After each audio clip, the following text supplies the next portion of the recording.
So hello everyone, I am Vinod Singh and welcome to the current exam. So आज की class में हम 26 अगस्त का द हिंदू एडिटोरियल के इम्पोर्टेंट वोकैब्स कवर करने वाले हैं। तो एपिसोड नंबर 64 में आप सभी का स्वागत है। तो चलिए बढ़ाते हैं एक कदम वर्दी की ओर। सो लास्ट क्लास में हमने क्या किया था उसका हम रिवीजन कर लेते हैं। तो कौन से वर्ड थे? तो चेरी मतलब क्या? सावधान रहना, सतर्क रहना या झिझक झिझक कर काम करने वाला। ठीक है, मतलब डाउट होना यार कि ऐसा कहीं गड़बड़ ना हो जाए, ऐसा कुछ। ठीक है। ट्रेवेल मतलब क्या होता है? ट्रेवेल मतलब कठिन परिश्रम, बहुत अधिक परिश्रम करना जिससे आपको पीड़ा हो, दुख हो, मतलब बिल्कुल कठिन काम, जैसे मजदूरी वाला काम होता है ना। इवेड क्या होता है सर? तो इवेड होता है बचना, टालना या छल से निकल जाना, किसी से बच निकलना, चोर से, सॉरी, पुलिस से जब चोर बच निकलता है उसके अर्थ में भी प्रयोग होता है इसका। अर्डर क्या होता है सर? अर्डर मतलब उत्साह होता है, किसी काम के प्रति आपका जो जोश है, आपकी लगन होती है, उसको हम अर्डर कहते हैं। इनफ्रीक्वेंट क्या कहते हैं? इनफ्रीक्वेंट फ्रीक्वेंट का एंटोनियम्स है। तो इसका मतलब क्या होता है? कभी कभार, विरल या दुर्लभ, मतलब कभी कभी वो स्कूल जाता है तो उसके लिए हम इनफ्रीक्वेंट का प्रयोग करेंगे। ठीक है, तो चलिए आज की क्लास के कुछ वर्ड्स करते हैं। सो वर्ड नंबर 1 है कुडोस। कुडोस ये तो आपने बहुत देखा होगा, है ना, जब आपकी कोई प्रशंसा करना चाहता है तो आपको कहता है कुडोस, है ना। इसका प्रयोग कैसे होता है सर? नाउन की तरह इसका प्रयोग करता है, पहले ये तो आपको पता है। तो इसकी मीनिंग देखिए तो प्रेज, क्रेडिट और रिकॉग्निशन फॉर एन अचीवमेंट, मतलब आपने अगर कोई सफलता प्राप्त की है तो उसके लिए जो आपकी जो प्रशंसा करते हैं आपके घर वाले, ये मूवमेंट तो आप सब चाहते हो। आप अपना रिजल्ट देखो, आपका सिलेक्शन हो जाए और आपके फैमिली पीछे पूरा सपोर्ट में आपकी प्रशंसा करे, तो कुडोस। ठीक है, तो इसी के अर्थ में कुडोस का प्रयोग होता है। तो एडमायरेशन और compliments given to someone for something well done, किसी ने कोई अच्छा काम किया तो उसके लिए जो उसको प्रशंसा मिलती है उसको हम कुडोस कह सकते हैं। ठीक है, तो प्रशंसा, सराहना, यश या श्रेय देना किसी को, कुडोस। ओके, चलिए तो एग्जांपल्स देखिए। तो kudos to you for handling the situation so calmly, मतलब स्थिति को शांति से संभालने के लिए तुम्हें सराहना है, तुम्हारी तुम्हारी मतलब हम लोग सराहना करते हैं। She received kudos from her boss for completing the project ahead of schedule, मतलब उसने समय से पहले प्रोजेक्ट पूरा करने पर अपने बॉस से प्रशंसा पाई। ठीक है, ये ध्यान रखिएगा। चलिए सिनोनिम्स देखिए तो कुडोस के तो बहुत ही मीनिंग्स हैं इसके सिनोनिम्स के लिए। तो प्रेज हो गया, अक्लेम मतलब वाहवाही, रिकॉग्निशन मान्यता, ग्लोरी मतलब यश, क्रेडिट श्रेय देना, अप्लाउज तालियां, सराहना, कॉम्प्लीमेंट्स बधाई या प्रशंसा, स्टीम मतलब आदर करना। ठीक है, एंटोनिम्स देखो भाई इसके। तो क्रिटिसिज्म आलोचना करना, ब्लेम दोष देना, डिसअप्रूवल अस्वीकृति, कंडेमनेशन मतलब निंदा, सेंसर मतलब फटकार, रिप्रोच मतलब तिरस्कार। ठीक है, यह ध्यान रखना है आपको। वर्ड नंबर 2 देखिए तो पोलेमिक। पोलेमिक क्या होता है सर? तो पोलेमिक का प्रयोग हम नाउन की तरह करते हैं, ये भी संज्ञा की तरह प्रयोग होगा। तो इसकी मीनिंग देखिए, आई स्ट्रॉन्ग रिटन और spoken attack against someone's opinions, beliefs और आइडियाज। ठीक है, मतलब जिस किसी के भरोसे, किसी के मतलब विश्वास पर, किसी के ओपिनियन या किसी के आइडिया पर आपका जो मतलब विवादपूर्ण, मतलब आलोचना करते हो ना, आप उसकी आलोचना करते हो या वाद विवाद जो करते हो ना, प्रखर आलोचना। वाद विवाद में क्या होता है? ये सामने वाला कुछ पॉजिटिव बताएगा, आप इसी पॉइंट के निगेटिव बताओगे, तो इस अर्थ में। तो अ controversial argument often used in debates, ये देखो डिबेट्स हो गया जो वाद विवाद होता है, पॉलिटिक्स और लिटरेचर। ठीक है, तो मतलब एक दूसरे का विरोध करना भाषा के द्वारा, शब्दों के द्वारा, उसको हम पोलेमिक कहते हैं। ठीक है, तो विवादपूर्ण लेख या भाषण, वाद विवाद करना, प्रखर आलोचना भी जिसको हम कहते हैं। एग्जाम्पल देख लीजिए, the book is a fierce polemic. अच्छा, ये मीनिंग मैंने कल आपको बताई थी, कल या परसों, 2 दिन लगातार कराया था हमने सेम वर्ड। तो ये बताओ इसकी मीनिंग क्या होती है? तो पोलेमिक अगेंस्ट करप्शन इन पॉलिटिक्स, मतलब यह किताब राजनीति में भ्रष्टाचार के खिलाफ एक प्रखर आलोचना है। ठीक है, his speech turned into a polemic against modern education, मतलब उसका भाषण आधुनिक शिक्षा के खिलाफ एक वाद विवाद में बदल गया। ठीक है, तो पोलेमिक मतलब वाद विवाद या आलोचना करना किसी चीज़ की। तो फियर्स की मीनिंग आप कमेंट बॉक्स में टाइप कीजिएगा। ठीक है,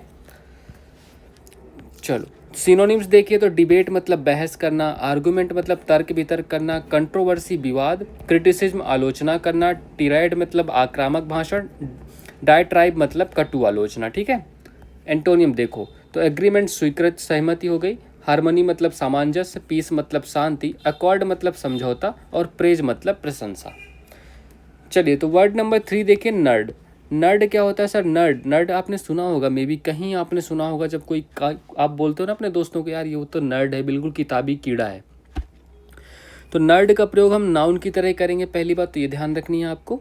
तो a person who is very interested in academic और इंटेलेक्चुअल परस्यूट्स, मतलब समझ गए, जो पढ़ाई लिखाई में जिसका बहुत मन करता हो, जिनमें आप नहीं आते है ना। ऑफन सोशली ऑकवर्ड, मतलब जो समाज को दूर रखकर अपनी पढ़ाई पर फोकस करता, मतलब सोशली उतना इंटरेक्ट नहीं करता, घर परिवार में लोग रिश्तेदार आते हैं तो उनसे बातचीत नहीं करता, वो अपने पढ़ाई में मस्त रहता है, किताबी कीड़ा कह लो आप उसको, इमेज में देख सकते हो, ठीक है।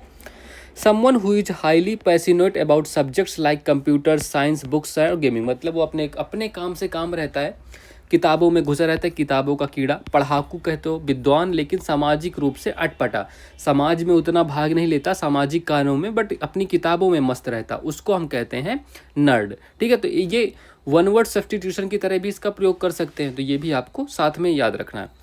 एग्जाम्पल देख लीजिए, तो he is a computer nerd who spends most of his time coding, ठीक है। एक कंप्यूटर पढ़ाकू है जो अपना ज़्यादातर समय कोडिंग में बिताता है। She was called a nerd in school because she always topped the class, मतलब स्कूल में उसे किताबों का कीड़ा कहा जाता था क्योंकि वह हमेशा प्रथम आती थी, ठीक है। तो नर्ड मतलब किताबी कीड़ा, बट समाज से दूर थोड़ा। चलिए इसके सिनोनिम्स देखिए, तो गीक मतलब भी पढ़ाकू होता है, किताबी कीड़ा। इंटेलेक्चुअल बुद्धिजीवी, बुक वॉर्म मतलब किताबों का कीड़ा, ब्रेनियाक मतलब बहुत होशियार व्यक्ति, ओके। एंटोनिम्स देखो, तो सोशियलाइट मतलब मिलनसार व्यक्ति, कूल किड मतलब लोकप्रिय व्यक्ति, एक्सट्रोवर्ट मतलब बहिर्मुखी, ठीक है, इनको आप इंट्रोवर्ट भी कह लो। चलिए वर्ड नंबर 4 देखिए, तो टाउट मतलब क्या होता है सर, टाउट इसका प्रयोग हम वर्ब के रूप में, मतलब क्रिया के रूप में इसका प्रयोग करते हैं। अब मीनिंग देखिए, टू पब्लिकली प्रेज प्रमोट और advertise something often in an exaggerated way, मतलब एग्जैगरेटेड मतलब बहुत ही बढ़ा चढ़ा के बतियाना। To attempt to sell something aggressively, मतलब किसी को बहुत जोरदार बेचना, ठीक है। मैं समझाता हूँ अभी आपको। तो मतलब जब किसी चीज़ का आप प्रचार करते हो, बढ़ा चढ़ा कर प्रचार करते हो, कोई अपनी चीज़ों बेचने के लिए, वो होता है ना, अपने ऐड देखे होंगे, ये कपड़ों के हो गया, कोई क्रीम का हो गया, 7 दिन में गोरा करें, ऐसी क्रीम होती है ना, बेचते हैं लोग भाई, बेचते हैं, अच्छे से बेचते हैं। तो उस चीज़ का डंका पीट कर बहुत बढ़ा चढ़ा कर प्रशंसा करना, प्रचार करना, या बहुत बढ़ा चढ़ा कर अपनी चीज़ें बेच देना, ठीक है। तो ये मतलब होता है टाउट मतलब, ठीक है। तो ये इमेज देख के आप टोटली समझ सकते हो। एग्जाम्पल देख लीजिए, the company is touting its new product as a game changer, मतलब कंपनी अपने नए प्रोडक्ट को जो उसने लॉन्च किया है बड़ा बदलाव बताकर प्रचारित कर रही है।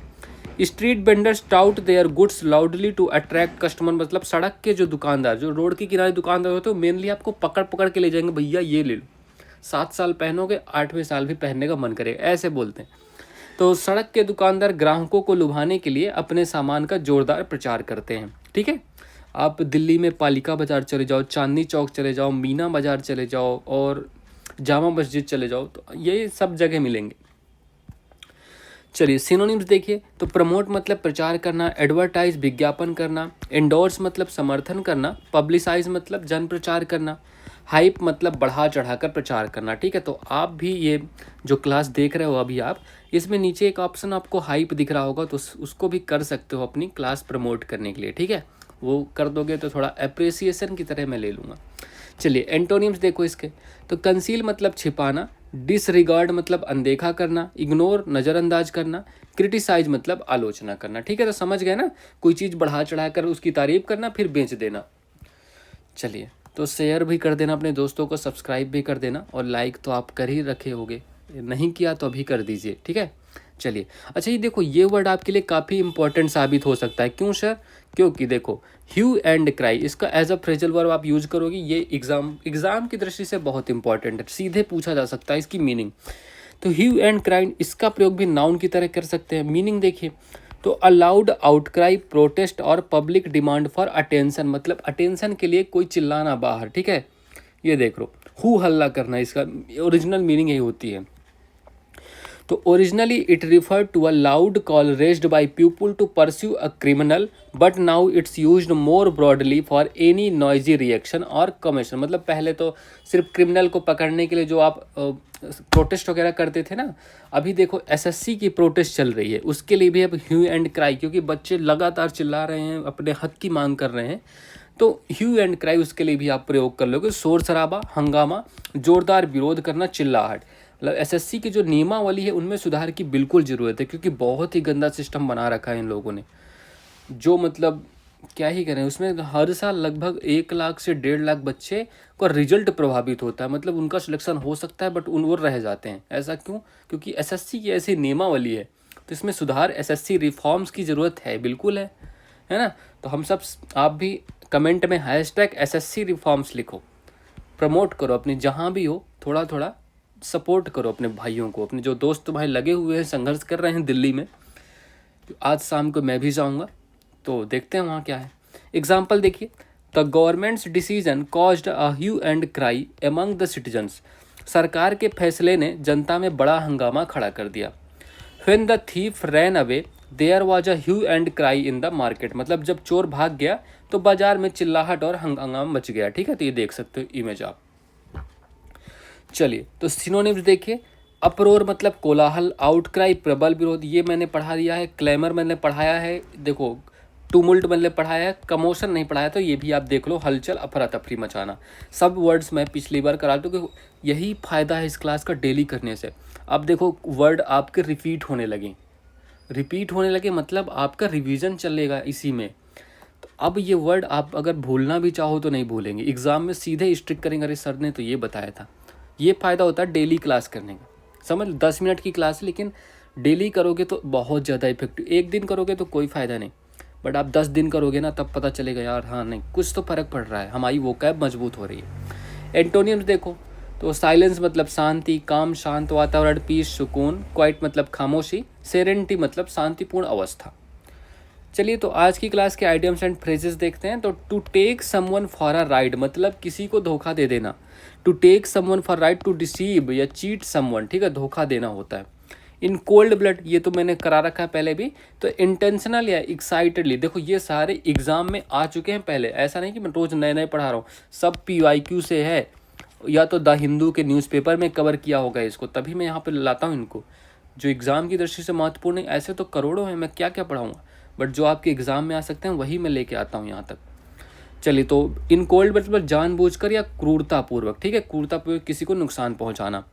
अ डैम्प स्क्यूब मतलब, ये देखो ये इंपॉर्टेंट है। अ डैम्प स्क्यूब मतलब अ डिसअपॉइंटिंग रिजल्ट मतलब ऊंची दुकान फीका पकवान। मतलब नाम तो बहुत है बट यार काम इनके वैसे नहीं है, तो ऊंची दुकान फीका पकवान, ठीक है।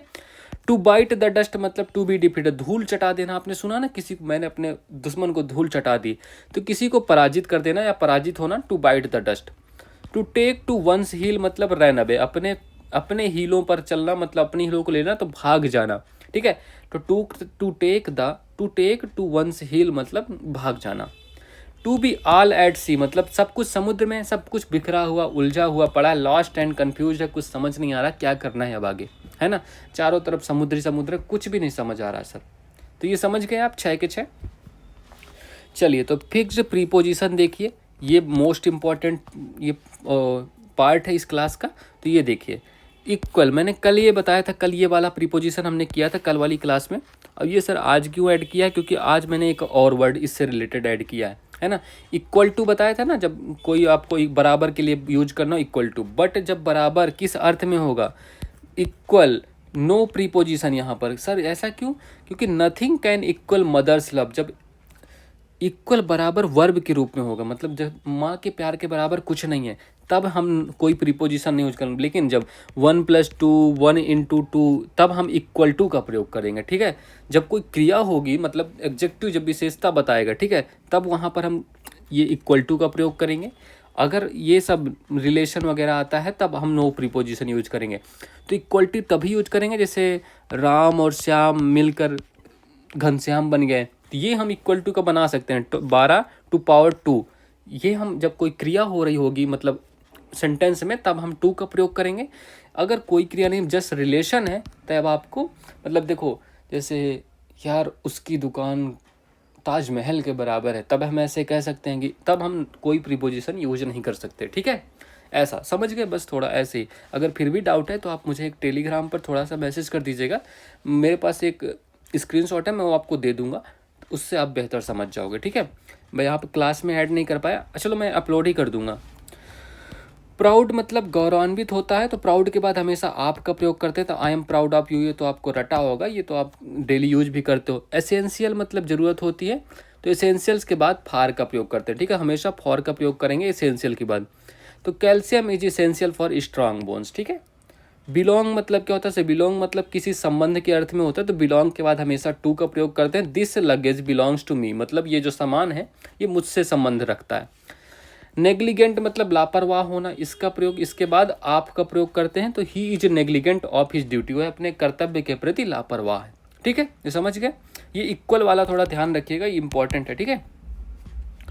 चलिए, तो कल की क्लास का होमवर्क देख लिए। तो कल हमने किया था, कल आपको दिया गया था, तो ये जो आपका वर्ड सेंटेंस था इसको करेक्ट करना था। The manager said could you please confirm me whether you have received all the items that you had order, ठीक है। तो अब देखो इसमें कहाँ गलती है भैया, तो यहाँ इसमें गलती है ऑप्शन नंबर 3 में, कन्फर्म मी वेदर। कन्फर्म के बाद मी का प्रयोग आना ही नहीं चाहिए, तो ये तो अंडरस्टूड है ना, तो मी का प्रयोग आप नहीं करोगे, तो कन्फर्म वेदर यू, है ना, तो ये आपका होगा मी, जो ये मी का प्रयोग है ये बिल्कुल रॉन्ग है यहाँ पर, ठीक है। तो आप इसको सही कर लीजिएगा, बस हो गया, इतना था इसमें, कुछ और तो आप इनडायरेक्ट तो बना ही लेते हो। चलिए, आज की क्लास को होमवर्क देखिए। तो visitors complained at the poor accommodation they were provided during the tour. अब इसमें बताओ कौन सा जो पार्ट है ग्रामेटिकल एरर रखता है, ये आप अपना कमेंट, आप अपना आंसर आप कमेंट बॉक्स में टाइप जरूर कीजिएगा, ठीक है, टाइप कर दीजिएगा, जिससे आपके दोस्तों की, आपके मित्रों की सहायता होगी, ठीक है। चलिए, so that's all for this class. Please like कर दीजिएगा, शेयर कर दीजिएगा और सब्सक्राइब करना मत भूलिएगा। So all the best, have a good day and thank you.